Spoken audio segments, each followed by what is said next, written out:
अब जब महाराष्ट्र में सरकार बन चुकी है तो भी पूर्व में बनी 80 घंटों की सरकार को लेकर कई तरह के खुलासे किए जा रहे हैं। कभी खुलासे करने वाले होते हैं अजीत पवार तो कभी खुद देवेंद्र फडणवीस। ऐसे में इसके लेकर एक और नई बात सामने आई है। साथ ही एक शादी के दौरान देवेंद्र फडणवीस और अजीत पवार दोनों साथ देखे गए और दोनों के बीच 20 मिनट तक बातचीत भी हुई। क्या है पूरा मामला, देखते हैं इस रिपोर्ट। महाराष्ट्र में जब शिवसेना, कांग्रेस और एनसीपी के बीच सरकार बनाने के लिए बातचीत चल रही थी, तभी अचानक 23 नवंबर को सुबह जल्दबाजी में देवेंद्र फडणवीस ने मुख्यमंत्री के तौर पर और अजीत पवार ने उप मुख्यमंत्री के तौर पर शपथ ले ली। दोनों के ही कदम ने सबको हैरान कर दिया था। सरकार बनने में किया गया ये झोल 80 घंटे ही चल पाया और फडणवीस पवार की मिलकर बनाई गई सरकार 80 घंटों के अंदर ही गिर गई।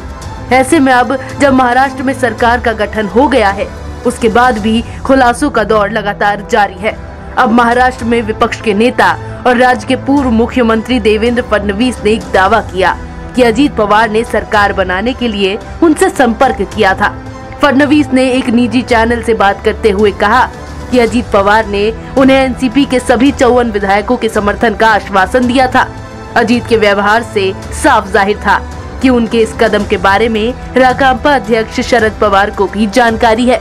एक न्यूज चैनल के इंटरव्यू में 80 घंटों तक चली सरकार का फडणवीस ने खुलासा करते हुए कहा कि अजीत पवार ने मुझसे कहा था कि ज्यादातर राकांपा विधायक भाजपा के साथ जाना चाहते थे क्योंकि उन्हें लगता था कि कांग्रेस के साथ गठबंधन संभव नहीं था।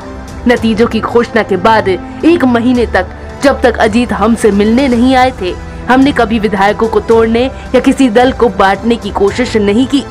शपथ लेने के 3 दिन पहले अजीत आए और कहा कि राकांपा सरकार बनाने के लिए भाजपा से हाथ मिलाने को तैयार है। उन्होंने कुछ विधायकों से बातचीत भी करवाई थी। उन्होंने ये भी कहा था कि शरद पवार को इस कदम के बारे में जानकारी है। मैं जानता हूँ कि ये एक जुआ है, लेकिन राजनीति में ऐसा जुआ आवश्यक होता है।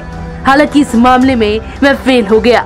भाजपा नेता ने माना कि ये कदम उल्टा पड़ा और कहा कि आने वाले दिनों में इस बारे में और भी बातें सामने आएंगी। इसके अलावा महाराष्ट्र के पूर्व मुख्यमंत्री देवेंद्र फडणवीस और पूर्व उप मुख्यमंत्री अजीत पवार के बीच मुलाकात भी हुई।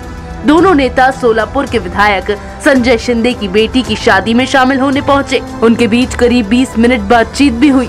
सोशल मीडिया पर इन नेताओं की एक तस्वीर वायरल हो रही है जिसमें दोनों हंसते दिखाई दे रहे हैं। हालांकि ये साफ नहीं हो सका कि उनके बीच किस मामले पर बात हुई। तो अब सवाल ये उठता है कि अजीत पवार के साथ मिलकर बनाई गई सरकार के बाद भले ही देवेंद्र फडणवीस की कितनी भी फजीहत हुई हो, लेकिन आरोप प्रत्यारोप के बीच हुए इस खुलासे के बाद भी दोनों की दोस्ती अब तक बरकरार है।